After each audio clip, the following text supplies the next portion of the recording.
ẹ̀kọ́ bíbélì èyí tí Diocese Ifẹ̀ tí ó gbé kalẹ̀ láti máa kọ́ àwa ọmọ Ọlọ́run nínú ẹ̀kọ́ ọ̀rọ̀ Ọlọ́run.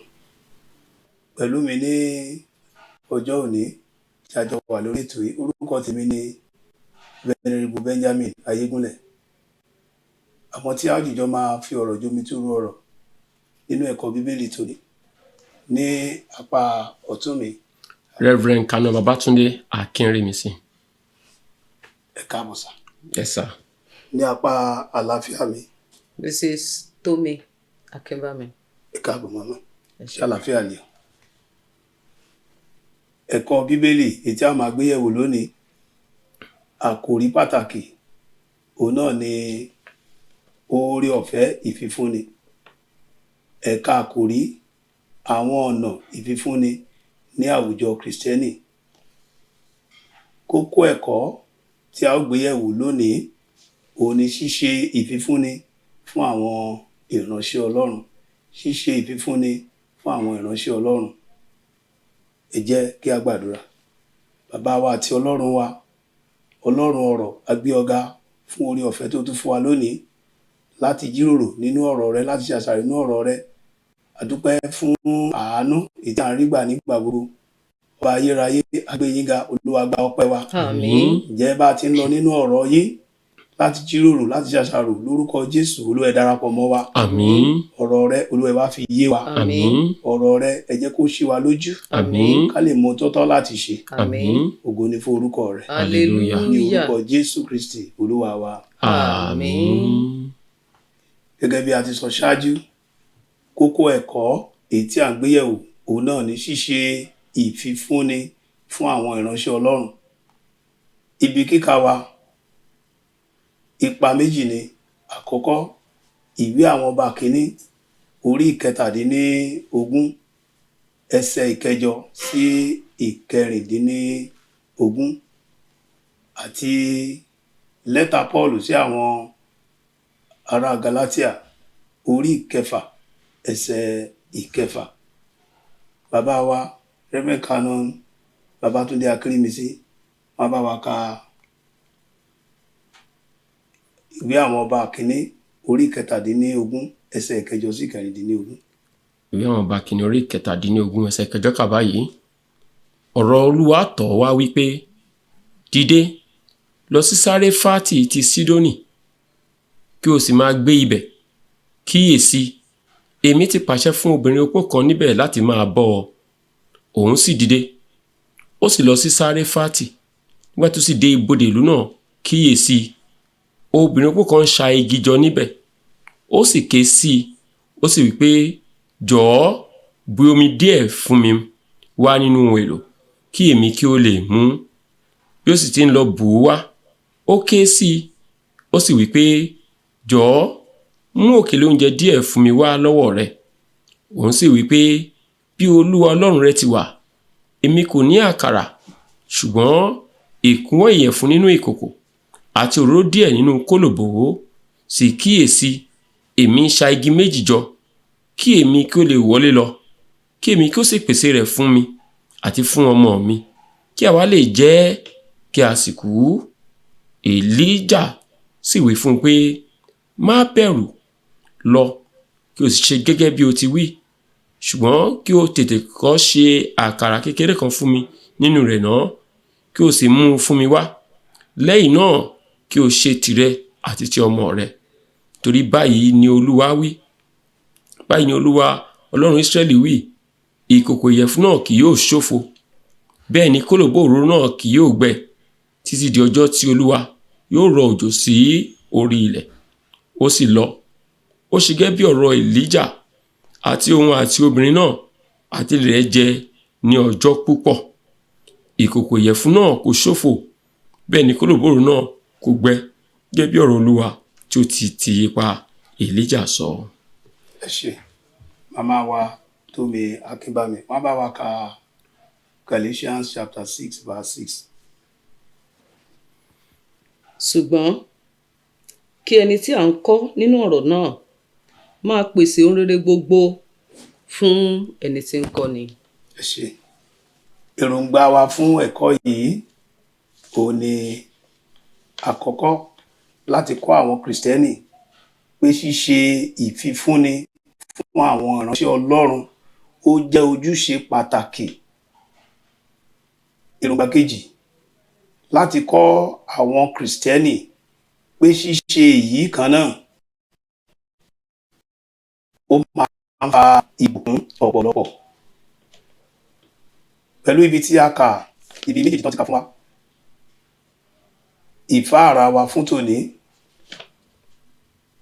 bí ó tilẹ̀ jẹ́ wípé gbogbo àwọn ọmọ Ọlọ́run ní ìránṣẹ́ Ọlọ́run tí a pè sí iṣẹ́ ìránṣẹ́ tí ó ní àlàkalẹ̀ àti ìgbékalẹ̀ gẹ́gẹ́ bí òfin Ọlọ́run, tí wọ́n sì ń ṣe iṣẹ́ ìránṣẹ́ ní ìlànà èyí kan náà. Àwọn ìránṣẹ́ Ọlọ́run bíi àwọn olùṣọ́-àgùntàn, àlùfáà, ajínrere àti bẹ́ẹ̀ bẹ́ẹ̀ lọ. Àwọn ìránṣẹ́ Ọlọ́run wọ̀nyí ni wọ́n ní àìní kan tàbí òmíràn tí a sì pàṣẹ fún àwọn ènìyàn tí wọ́n ń ṣe ìríjú fún láti gbé wọn ró. Àṣẹ yìí ni a rí níbi gbogbo nínú ìwé mímọ́, ní pàtàkì jùlọ èyí tí a kà nínú lẹ́tà Paul sí àwọn ará Galatia orí 6 ẹsẹ̀ 6. Nínú ibi kíkà wa tòní, a rí wípé Ọlọ́run rán wòlíì kan sí obìnrin opó kan. Ìdí ni wípé Ọlọ́run kò fi ọ̀rọ̀ àwọn ìránṣẹ́ rẹ̀ jáfara. Ó sì mọ àwọn ọ̀nà láti bá gbogbo àìní wọn pàdé. Bí ó tilẹ̀ jẹ́ wípé ọ̀pọ̀ náà ní ohun kékeré, síbẹ̀ ó ṣe ìgbọràn sí opó náà ní ohun kékeré, síbẹ̀ ó ṣe ìgbọràn sí Ọlọ́run. Ó sì fi ohun tí ó ní bọ́ ìránṣẹ́ Ọlọ́run, èyí tí ó fa ìbùkún ọ̀pọ̀lọpọ̀ wá fún. Gẹ́gẹ́ bí a ti fi ìdí rẹ̀ múlẹ̀ nínú ìwé àwọn ọba kìíní orí 17 ẹsẹ̀ 15 sí 16. A rí wípé opó yẹn ó fi ohun tí ó ní ó fi bọ́ ìránṣẹ́ Ọlọ́run. Nípasẹ̀ eléyìí ìbùkún ó wọlé tọ̀ wá. Ìyẹn fi hàn wípé gẹ́gẹ́ bí Kristẹni, gẹ́gẹ́ bí onígbàgbọ́, ojúṣe wa ni láti máa tọ́jú àwọn ìránṣẹ́ Ọlọ́run, láti máa bọ́ wọn, láti máa tọ́jú wọn.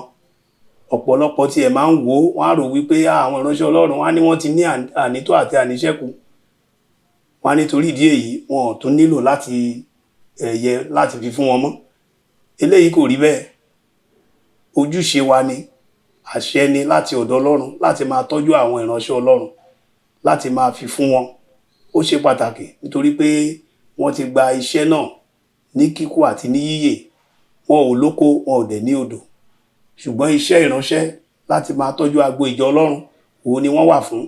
Nítorí ìdí èyí, ojúṣe àwa ìjọ àti àwọn ọmọ Ọlọ́run òun ni láti máa fi fún àwọn ìránṣẹ́ Ọlọ́run. A ní àwọn ìbéèrè mélòó kan níbí yìí fún ìjíròrò lọ́jọ́ òní. Ìbéèrè àkọ́kọ́, kí ni àwọn orísun ìrànlọ́wọ́ àti gbígbé ìránṣẹ́ Ọlọ́run ró? Màá tarí ìbéèrè yìí lọ sí ọ̀dọ̀ bàbá wa, the Reverend Canon Babátúndé Akírímisí. Kọ́ríńtì kínní orí 9 ẹsẹ̀ 13 àti 14 ó fún wa ní ìdáhùn sí ẹja gbọ́. Ó lẹ́yìn kò mọ̀ pé àwọn tí ń ṣiṣẹ́ nípa ohun mímọ́ wọn a máa jẹ nínú ti tẹ́ḿpìlì, àtàwọn tí ń dúró ti pẹpẹ wọn a máa ṣe àjọpín pẹ̀lú pẹpẹ. Gẹ́gẹ́ bẹ́ẹ̀ ni Olúwa sì ṣe ìlànà pé àwọn tí ń wàásù ìhìnrere kí wọn kí ó sì máa jẹ nípa ìhìnrere. Tá bá wo ohun tí ọ̀rọ̀ Ọlọ́run sọ níbi tí a kà yìí, ó ń sọ fún wa wípé iṣẹ́ ìjọ Ọlọ́run ni àti àwọn ọmọ ìjọ láti tọ́jú àwọn ìránṣẹ́ Ọlọ́run tá a pè láti máa fi ọ̀rọ̀ Ọlọ́run bọ́ wọn. Wọ́n gbọ́dọ̀ ṣe ìtọ́jú àwọn ìránṣẹ́ Ọlọ́run yìí. Játúwò ẹsẹ̀ Ọlọ́run kejì tá a fi gbé lẹ́sẹ̀ ní Ìṣe àwọn Àpọ́stélì orí 20 ẹsẹ̀ 23 sí 25 tí ó kà báyìí pé èmi kò ṣe ojú kòkòrò fàdákà tàbí wúrà tàbí aṣọ ẹnikẹ́ni. Ẹ̀yin tìkára ń ṣáà mọ̀ pé ọwọ́ wọ̀nyí ni ó ṣiṣẹ́ fún àìní mi àti ti àwọn tí ó wà pẹ̀lú mi nínú ohun gbogbo. Mo fi àpẹẹrẹ fún yín pé nípa ṣíṣe iṣẹ́ bẹ́ẹ̀ yẹ kí ẹ máa ran àwọn aláìlera lọ́wọ́, kí ẹ sì máa rántí ọ̀rọ̀ Jésù Olúwa bí òun tìkára rẹ̀ ti wí pé àti fúnni ó ní ìbùkún ju àti gbà lọ. Ibí yìí Pọ́ọ̀lù àpọ́stélì ń sọ fún wa wípé òun ní oore ọ̀fẹ́ láti fi ọwọ́ ṣiṣẹ́, láti ran iṣẹ́ ìránṣẹ́ tá a gbélé lọ́wọ́lọ́wọ́ àtàwọn tó ń bá a ṣiṣẹ́. Ṣùgbọ́n kì í ṣe gbogbo ìránṣẹ́ Ọlọ́run ló ní oore ọ̀fẹ́ yìí.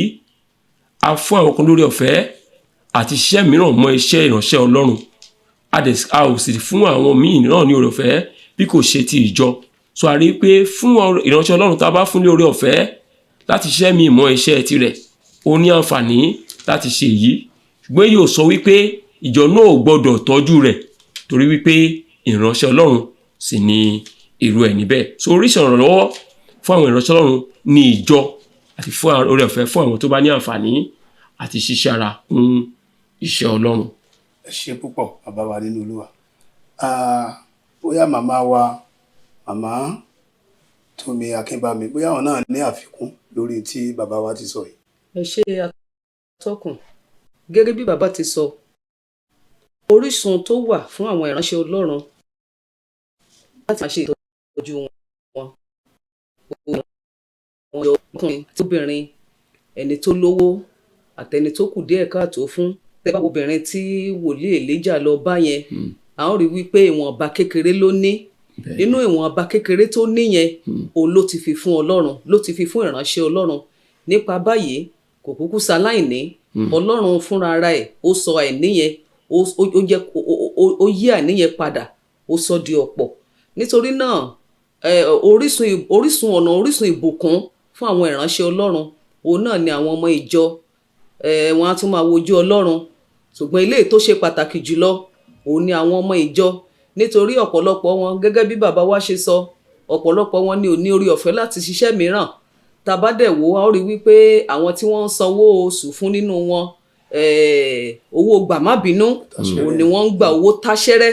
Nítorí náà a gbọ́dọ̀ ṣètọ́jú wọn, torí àwọn tí ń bẹ lọ́jà tí wọ́n ń ta nǹkan lọ́jà, wọn ò dá ẹni tó ń gbowó táṣẹ́rẹ́ mọ̀ yàtọ̀ sí ẹni tó ń gbowó ńlá. Àwọn ọmọ wọn nílé ìwé, àwọn náà nílò pé kí wọn ó ṣe dáadáa, káwọn náà ó fowó tọ́ wọn. Nítorí náà wọ́n nílò ìrànlọ́wọ́ wa. Wọ́n fẹ́ kí á ràn wọ́n lọ́wọ́. Ọ̀nà kan ṣoṣo, àwọn èèyàn kan ṣoṣo tó dẹ̀ lè ràn wọ́n lọ́wọ́, òun náà ni àwọn tó ń tẹ́tí, tó ń gbọ́rọ̀ wọn, àwọn tí wọ́n ń gbàdúrà fún, àwọn tí wọ́n ń fi ọ̀rọ̀ Ọlọ́run bọ́. Nítorí náà ẹ má jẹ́ ká jáfara láti ṣe ìtọ́jú àwọn ìránṣẹ́ Ọlọ́run tí ń bẹ láàrin wa. Ẹ ṣé púpọ̀ mà. Ìyẹn fi hàn wá wípé orísun méjì òun náà ni ìránṣẹ́ Ọlọ́run ni ó lè rí gbà láti rí ìrànlọ́wọ́. Orísun méjì ni. Orísun àkọ́kọ́ òun náà ni pé láti ọ̀dọ̀ Ọlọ́run, láti máa wojú Ọlọ́run pé Ọlọ́run náà ni olùpèsè. Orísun kejì òun náà ni láti ọ̀dọ̀ ọmọ ìjọ, àwa tí a jẹ́ agbo Kristi, èyí tí àwọn ìránṣẹ́ Ọlọ́run tí wọ́n tọ́jú wa, tí wọ́n fi ọ̀rọ̀ Ọlọ́run bọ́ wa lójoojúmọ́. Ojúṣe wa ni láti tọ́jú àwọn ìránṣẹ́ Ọlọ́run. Olúwa yóò ràn wá lọ́wọ́. Àmín. Ní ká kọjá lọ sí ìbéèrè kejì.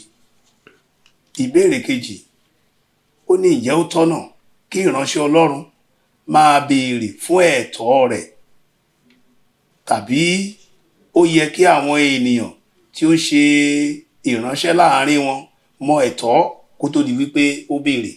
A rí pé ìbéèrè yẹn ó pín sípa méjì. Àkọ́kọ́ ni wípé ǹjẹ́ àwọn ìránṣẹ́ Ọlọ́run jẹ́ wọ́n ìjó yẹ láti máa béèrè ẹ̀tọ́ wọn. Èkejì ni wípé ǹjẹ́ ó dìgbà tán bá tó béèrè kí àwa ọmọ ìjọ ká tó mọ ohun tó tọ́ láti ṣe. So mátàrí ìbéèrè yẹn sọ́dọ̀ màmá wa Tómi Akínbámi láti dáhùn. Ẹ ṣeun púpọ̀ atọ́kùn. Ìbéèrè mẹ́tẹ̀ẹ̀ta ìbéèrè tí wọ́n fún wa yẹn, méjèèjì tó wà níbẹ̀, ọ̀nà méjèèjì ló yẹ kí ó máa ṣẹlẹ̀. Àkọ́kọ́, gẹ́gẹ́ bá a ṣe kà á nínú ìwé àwọn ọba orí 17 àwọn ọba kìíní, a ó rí wípé lóòótọ́ ni Ọlọ́run sọ fún wòlíì pé kó lọ bá obìnrin yẹn, ṣùgbọ́n ó lọ bá náà ni. Ó sọ fún wípé obìnrin yìí, ó yá, mo fẹ́ mu mi, fún mi lómi. ó wọlé ó tún sọ fún un pé mo fẹ́ jẹun ó yá fún mi lóúnjẹ, ó béèrè ni. A dẹ̀ rí wípé obìnrin yẹn náà nínú ìwọ̀nba tó ní ó fi fún ìránṣẹ́ Ọlọ́run. Tá bá tún wò ó nínú Jòhánù orí 4 ẹsẹ̀ ìkeje yẹn náà, Jésù náà ó béèrè lọ́wọ́ obìnrin yẹn ni pé ó yá fún mi lómi mu. Ìyẹn ni wípé àwọn ìránṣẹ́ Ọlọ́run ní ọ̀nà tó tọ̀nà láì fipá múni wọ́n lè béèrè ohun tí wọ́n nílò lọ́wọ́ àwọn ọmọ ìjọ, tí àwọn ọmọ ìjọ náà tí wọ́n bá sì nípá láti ṣe wọ́n á ṣe é fún wọn. Bákan náà abala kejì ìbéèrè wa yẹn ó sọ fún wa wípé ǹjẹ́ ó yẹ kí àwọn ènìyàn tí ó ṣe ìránṣẹ́ fún kí ó mọ ẹ̀tọ́ láti mọ̀ wípé ó yẹ ká ṣe nǹkan báyìí fún lágbájá báyìí. Tá a bá wo ìwé àwọn ọba kejì orí 4 bẹ̀rẹ̀ láti ẹsẹ̀ 9 a máa rí wípé wòlíì Èlíjà níbẹ̀ àti obìnrin ará Súnémù. Obìnrin ará Súnémù yẹn fúnra ara ẹ̀ lóró nínú ara ẹ̀ wípé ọkùnrin yìí ìránṣẹ́ Ọlọ́run ni, bó dẹ̀ ṣe máa ń lọ tó máa ń kọjá ó yẹ kó máa níbi tó máa rest tó máa ti máa sinmi, ó yẹ kó máa ní oúnjẹ tó máa jẹ.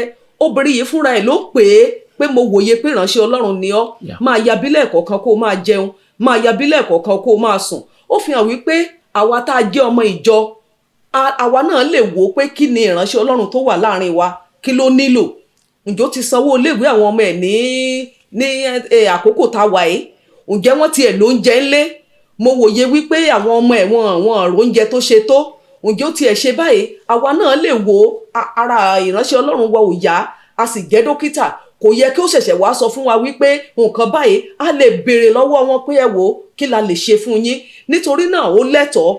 Tá bá wá wo ibi kẹta tí wọ́n ní káàkà nínú ibi kíkà wa yẹn, Jeremáyà orí 12 yẹn ẹsẹ̀ 10 ó sọ níbẹ̀, orí 12 ẹsẹ̀ 10 yẹn ó ní ọ̀pọ̀lọpọ̀ olùṣọ́ àgùntàn ń ba agbo àjàrà mi jẹ́, wọ́n tẹ ìpín oko mi mọ́lẹ̀ lábẹ́ ẹsẹ̀ wọn, wọ́n ti sọ ìpín oko mi tí mo fẹ́ di aginjù ahoro. Ìyẹn ni wípé bí àlùfáà tàbí ìránṣẹ́ Ọlọ́run tàbí evangelist bí wọ́n ṣe lẹ́tọ̀ọ́ láti béèrè, wọn ò tún gbọ́dọ̀ sọ di haramu, wọn ò gbọ́dọ̀ sọ di wípé lágbájá báyìí ó ní lọ́wọ́ mo gbọ́dọ̀ máa lọ bẹ̀ lójoojúmọ́, tàbí kí wọ́n máa sọ fún àwọn ènìyàn kó gbogbo owó tó wà lápò yín jáde kọ́lọ́run lè bùkún yín, ẹ ṣe báyìí, kí wọ́n máa fi oríṣiríṣi ọ̀rọ̀ tí banilẹ́rù kan máa fi tì lẹ́yìn, kí àwọn ènìyàn máa fi ìbẹ̀rù bojo kí wọ́n máa fi fún wọn ní nǹkan. Eléyìí ò gbọ́dọ̀ wáyé. Tó bá ti bẹ̀rẹ̀ sí ní wáyé bẹ́ẹ̀ ó fi hàn wípé ó ti kúrò ní eléyìí tí Ọlọ́run rán wọn. Ṣùgbọ́n níwọ̀nba ìní tí wọ́n ní, àwọn ọmọ ìjọ wọn gbọ́dọ̀ ṣetán láti bá ìní wọn pàdé. Tí ìránṣẹ́ Ọlọ́run bá sì béèrè lọ́wọ́ wọn, ẹ má jẹ́ ká wò wípé ó ti ṣàṣejù. Níwọ̀n ìgbà tó ti béèrè ní ọ̀nà ẹ̀tọ́, Olúwa ràn wá lọ́wọ́ lórúkọ Jésù, tí kìí sì ṣe pé bóyá wá ṣàgbé lọ́dọ̀ wa. Ẹ ṣé púpọ̀. Ṣé mà bàbá wa Túndé Akínrímísí pé àwọn náà ní àfikún lórí ìbéèrè yìí. Màmá wa ti dáhùn dáradára, ó lẹ́tọ̀ọ́, wọ́n ti sọ ìránṣẹ́ Ọlọ́run gbọ́dọ̀ jẹ́ atọrọjẹ, gbọ́dọ̀ jẹ́ tó ń wó orúkọ Ọlọ́run nílẹ̀ torí ohun tí yóò jẹ, ohun tó bá jẹ́ ẹ̀tọ́ rẹ̀ kó béèrè pẹ̀lú ìwà pẹ̀lẹ́ pẹ̀lú ọ̀rọ̀ tútù. Mo sì mọ̀ pé ìjọ Ọlọ́run á sì fọwọ́ tọ́ àwọn èèyàn lọ́kàn láti rí pé wọ́n dìde, kí ìjọ gan fúnra ara wọn sì rí pé wọ́n ṣojúṣe wọn. Tó Ọlọ́run gan sọ pé olóògùn aláàárò gbọ́dọ̀ gbẹ. Tí ìránṣẹ́ Ọlọ́run bá ń ṣe wàhálà tó bẹ́ẹ̀ yẹn, kò gbọ́dọ̀ jẹ́ ká máa fìyà jẹ ìwọ̀nba tá à ń fún tí ò tó nǹkan ká tó má jókòó rí nígbà tó yẹ kó rí. Olúwa ràn wá lọ́wọ́. Ṣé púpọ̀ ẹ̀yin ènìyàn Ọlọ́run, eléyìí jẹ́ ẹ̀kọ́ ńlá fún wa wípé gẹ́gẹ́ bí ọmọ ìjọ ojúṣe wa ni láti máa mọ ẹ̀tọ́ ohun tó yẹ ká ṣe fún àwọn ìránṣẹ́ Ọlọ́run. Wọn ò lóko, wọn ò ní odò, iṣẹ́ Olúwa ni wọ́n ń ṣe. So ojúṣe àwa ìjọ òun ni láti tọ́jú wọn. Ohun tó bá yẹ ó jẹ́ dandan fún wa láti ṣe fún wọn. Kò tilẹ̀ jẹ́ kó dìgbà tán bá tó béèrè kó tó di pé a ó máa ṣe. A rí àwọn ìjọ tó jẹ́ pé wọ́n mọ ẹ̀tọ́ tí wọ́n dẹ̀ ṣe fún àwọn ìránṣẹ́ Ọlọ́run. Tẹ́ bá kíyèsí ẹ̀ rí pé àwọn ìjọ wọ̀nyẹn wọ́n máa ń dàgbàsókè dáadáa. Torí pé bí wọ́n ṣe ń ṣe ni Ọlọ́run yóò máa bùkún wọn. So ó ṣe pàtàkì fún àwa ìjọ láti máa tọ́jú ìránṣẹ́ Ọlọ́run gẹ́gẹ́ bí a ti gbọ́ bẹ́ẹ̀ náà ni ó dẹ̀ jẹ́ ẹ̀kọ́ fún àwa ìránṣẹ́ Ọlọ́run náà. Kì í ṣe gbogbo ẹ̀ náà la lè máa béèrè, gbogbo ẹ̀kọ́ la lè béèrè. Àwọn kan wà tá a lè béèrè, á dẹ̀ béèrè pẹ̀lú ìwà pẹ̀lẹ́. Kì í ṣe pé ká fi jàgídíjàgan béèrè, kì í ṣe ká fi àṣejù ká fi béèrè, tàbí kó jẹ́ wípé ibi tá a ti rí gbà yẹn kó jẹ́ pé ìgbà gbogbo lá máa lọ bẹ̀. Ọ̀pọ̀lọpọ̀ ara àwọn ìránṣẹ́ Ọlọ́run mìíràn tó jẹ́ pé ibi tó ti ń ṣe ìbẹ̀wò, ibi tó bá ti rí náà ló ti máa, ibi tó ti ń fún un ní nǹkan láti máa ṣe ìbẹ̀wò sí nígbà gbogbo. Olúwa yóò ràn wá lọ́wọ́. Ẹ jẹ́ yá lọ sí àwọn ìbéèrè ètò kan. Ìbéèrè kẹta, àwọn àǹfààní wo ni ó wà nínú fífún àwọn ìránṣẹ́ Ọlọ́run? Àwọn àǹfààní wo ló wà ńbẹ̀? Bàbá wa Rẹ́fẹ́rẹ́ndì Kànú Túndé Akínríbísí, ẹ bá wa dáhùn. Àwọn àǹfààní tó wà ńbẹ̀ pọ̀ rẹpẹtẹ. Ẹ já wo àpẹẹrẹ obìnrin opó Sárífátì ni tí Èlíjà lọ́ba tọ́lọ́ ní kó lọ bá. A rí wípé ìrètí obìnrin yìí ti pin. Ìwọ̀nba tó nílé ọkùnrin ní pé kó ṣe kí òun àtọmọ ìjọ jẹ́ kán sì máa retí ikú. Ṣùgbọ́n a rí pé gbàrà tó gbọ́ ọ̀rọ̀ Ọlọ́run tó sì tẹ̀lé àṣẹ Ọlọ́run, ìkòkò yẹ fún yẹn ò tán, kólòbó òróró sì gbẹ. Wọ́n sì jẹ́ fún ọ̀pọ̀lọpọ̀ ọjọ́ ọdún tí ìyàn yẹn fi dúró. Ó túmọ̀ sí pé béèyàn nínú àìní ẹ̀ tó bá fi fún ìránṣẹ́ Ọlọ́run, àìní á di ọ̀pọ̀, àìnírètí rẹ̀ á di ìrètí, ìbùkún, àlàáfíà, ayọ̀ á jẹ́ tiẹ̀ nítorí wípé ó ran ìránṣẹ́ Ọlọ́run àti iṣẹ́ Ọlọ́run lọ́wọ́ láti jẹ́ kí ìránṣẹ́ Ọlọ́run yẹn kó tẹ̀síwájú nínú iṣẹ́ yẹn. Tàbá sì tún wo ọ̀rọ̀ Ọlọ́run yìí, Fílípì orí 4 ẹsẹ̀ 15 àti dé 19. Fílípì orí 4 ẹsẹ̀ 15, ẹ já gbọ́ ohun tó sọ. Ó sọ wípé ẹ̀yin pàápàá sì mọ̀ pẹ̀lú ẹ̀yin ará Fílípì pé ní ìbẹ̀rẹ̀ rere nígbà tí mo kúrò ní Makedonia, kò sí ìjọ kan tí ó bá mi ṣe alábàápín ní ti gbígbà àti fífúnni bí kò ṣe ẹ̀yin nìkan ṣoṣo. A rí pé ìjọ yìí ran Pọ́ọ̀lù lọ́wọ́, ránṣẹ́ ìránṣẹ́ rẹ̀ lọ́wọ́. Àti pé torí pé wọ́n ránṣẹ́ ìránṣẹ́ rẹ̀ lọ́wọ́, ìjọ yìí ń gbèrú sí. Ó ní ìbùkún Ọlọ́run. Àwọn náà ń tẹ̀síwájú, àwọn náà ń ṣe nítorí pé wọ́n gbé ẹrù Pọ́ọ̀lù, ẹrù iṣẹ́ ìránṣẹ́ rẹ̀ gbígbà pé tí wọ́n ní. Ọlọ́run náà sì ń ràn wọ́n lọ́wọ́. So ọ̀pọ̀lọpọ̀ ìbùkún ló wà níbẹ̀. Bí èèyàn bá ran iṣẹ́ Ọlọ́run lọ́wọ́ nípa fífi fún àwọn ìránṣẹ́ Ọlọ́run. Ẹ ṣé púpọ̀. Mi mọ̀ bóyá bàbá wa Akínbámi bóyá wọ́n ní àfikún díẹ̀. Ẹ ṣé olóòtú. Ẹsẹ̀ 17 ìwé Fílípì tí wọ́n kà fún wa yẹn, ó sọ fún wa Paul Àpọ́stélì sọ pé kì í ṣe pé ẹ̀bùn wọn yẹn gan ló nílò. Ó ní bí kò ṣe wípé òun ò fẹ́ dí ìbùkún Ọlọ́run tó máa wà nínú ayé wọn lọ́wọ́. Ó fi hàn pé ẹnikẹ́ni tó bá ń fi fún àwọn ìránṣẹ́ Ọlọ́run, ìbùkún Ọlọ́run kò ní tán nílé ẹ̀, ìbùkún Ọlọ́run kò ní tán nínú ayé ẹ̀. Ezekiel orí 40:4 ẹsẹ̀ 30, òun náà sọ wípé ìbùkún yóò wà nínú ìdílé wọn, ìbùkún yẹn ò ní kúrò nínú ìdílé wọn. Bákan náà, tẹ́nìyàn bá jẹ́ ẹni tó máa ń fi fún àwọn ìránṣẹ́ Ọlọ́run, ṣe rí ìfifúnni yẹn, ó máa ń wo ayé ènìyàn sàn, ó máa ń wo àrùn, ó máa ń wo kúrò nínú ayé àwọn ènìyàn. Tẹ́ bá wo Sarah àti Abrahamu, nítorí wípé wọ́n ṣe àwọn ìránṣẹ́ Ọlọ́run, torí pé wọ́n ṣe lálejò, Ọlọ́run wo inú Sarah tó ti dógbó, Ọlọ́run wo inú yẹn sàn. Bákan náà obìnrin ará Súnémù ta sọ yẹn, nítorí pé wọ́n ó pe ìránṣẹ́ Ọlọ́run, ó ṣe nǹkan tó ìránṣẹ́ Ọlọ́run fẹ́, inú ẹ̀ tó náà ò bímọ. Èlíjà ní ó ní mo wòye pé arábìnrin yìí ò bímọ, Ọlọ́run wo inú tiẹ̀ náà sàn. Nítorí náà ẹ má jẹ́ ká dáwọ́ dúró láti máa tọ́jú àwọn ìránṣẹ́ Ọlọ́run, Ọlọ́run á dẹ̀ máa ṣe ohun gbogbo fún wa. Ẹ ṣé púpọ̀ mà. Eléyìí fi hàn wá wípé ìbùkún pọ̀ nínú fífi fún àwọn ìránṣẹ́ Ọlọ́run. So ẹ má jẹ́ àtẹ̀tì láti ṣe bẹ́ẹ̀, Ọlọ́run yóò ràn wá lọ́wọ́. Àmín. Ìbéèrè tó parí, ǹjẹ́ à ń san owó iṣẹ́ àwọn iṣẹ́ Ọlọ́run tàbí àwọn ìránṣẹ́ Ọlọ́run bí ó ti yẹ ní àwọn ìjọ wa lóde òní? Wọ́n ní ká jíròrò lórí ìdí èyí tí ó fi rí bẹ́ẹ̀ nínú ìdáhùn wa, kí a sì sọ̀rọ̀ ọ̀nà àbáyọ lórí eléyìí. Tó bá jẹ́ pé a ò san owó wọn bó ti tọ́ àti bó ti yẹ, ẹ jẹ́ ká jíròrò lé lórí, ká sì sọ ọ̀nà àbáyọ. Kí lọ̀nà àbáyọ èyí tí a lè gbà láti máa rí wípé owó tó yẹ ká san fún wọn tí ó máa lọ déédéé bó ti tọ́ àti bó ti yẹ. Ẹ jẹ́ bẹ̀rẹ̀ látọ̀dọ̀ bàbá wa Rẹ́fẹ́rẹ́ndì Kànú Túndé Akínríbísí ní ṣókí. A dúpẹ́ lọ́wọ́ yín olóòtú. Lóde òní ó dà pé ó nira sí lójoojúmọ́ ni láti sanwó àwọn ìránṣẹ́ Ọlọ́run bó tilẹ̀ pé owó yẹn ò tó nǹkan. Ìdí ni pé ètò ọrọ̀ ajé àti oríṣiríṣi nǹkan ló ń ṣẹlẹ̀. Èyí sì yẹ kó fún wa lára nítorí pé ó túmọ̀ sí pé nígbà tí nǹkan gan rọrùn ọ̀pọ̀lọpọ̀ agbọn ìrántí ìránṣẹ́ Ọlọ́run láti ṣe nǹkan kan fún wọn, nǹkan wá ń le. So ọ̀nà àbáyọ sì ni wípé ká bẹ Ọlọ́run pé kó dárí ẹ̀ṣẹ̀ wa jì wá, níwọ̀n bàtà wá ní ká gbìyànjú láti rí pé à ń ṣe, torí pé kò sẹ́ni tó ṣe fún ìránṣẹ́ Ọlọ́run tọ́lọ́run ní bùkún o, bó ti wù kó di ele tó kò lè lé mọ́rú wọn o, torí pé Olúwa máa mú ọ̀nà àbáyọ jáde fún wọn. Ẹ ṣé olóòtú. a máa wá kí bá mi.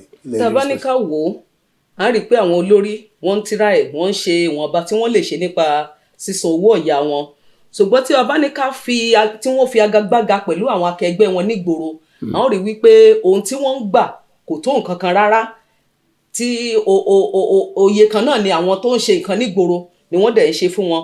Ọ̀nà àbáyọ náà ni wípé kí ìjọ Ọlọ́run kó máa ṣe ìtọ́jú wọn, kí ìwọ̀nba owó tán ń gbà kí wọ́n má màlá, kí wọ́n má mọ èèyàn.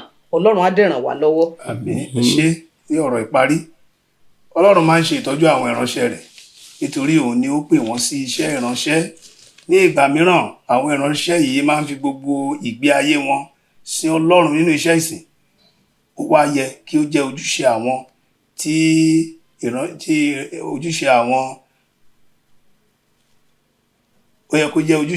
tí ìránṣẹ́ wọ̀nyí ń darí àti gbogbo àwọn tí wọ́n jẹ́ ara Kristi láti rí wípé wọ́n bójútó àìní àwọn ìránṣẹ́ Ọlọ́run. A ò gbọ́dọ̀ kùnà nínú ojúṣe yìí láti rí wípé àwọn tí Ọlọ́run ń pè ní ìfọ̀kànbalẹ̀ láti ṣe iṣẹ́ ìránṣẹ́ wọn láṣeyọrí, láti rí wípé kò sí ìdánwò fún wọn láti ṣe àwọn ohun tí ó lòdì sí ìfẹ́ Ọlọ́run ní ọ̀nà àti bá àìní wọn pàdé. Òun náà ni wípé kí ìjọ kí wọ́n máa tọ́jú ìránṣẹ́ Ọlọ́run. Olúwa yóò ràn wá lọ́wọ́. Fún ẹ̀kúnrẹ́rẹ́ ìmọ̀ràn àti ìbéèrè lórí ẹ̀kọ́ Bíbélì yìí, a lè pè sí ẹ̀rọ ìbánisọ̀rọ̀ 08147194733. lẹ́ẹ̀kan sí a dúpẹ́ lọ́wọ́ bàbá wa Reverend Kano Túndé Akérèmísí. Ẹ ṣé púpọ̀ látàárọ̀. Màmá wa Tómi Akínbámi, ẹ ṣé púpọ̀ látàárọ̀. Ẹ jẹ́ ká gbàdúrà. Bàbá wa àti Ọlọ́run wa, dúpẹ́ fún ọ̀rọ̀ rẹ tẹ́ ti rán sí wa, a dúpẹ́ fún òye ọ̀rọ̀ rẹ. Olúwa gba ọpẹ́ wa, agbára láti ṣe gẹ́gẹ́ bí ọ̀rọ̀ rẹ, Olúwa yọ̀ǹda rẹ̀ fún wa. Lópin rẹ̀ já lè yìn ọ́. Ògo ni fún orúkọ rẹ. Orúkọ Jésù Olúwa wa. Àmín.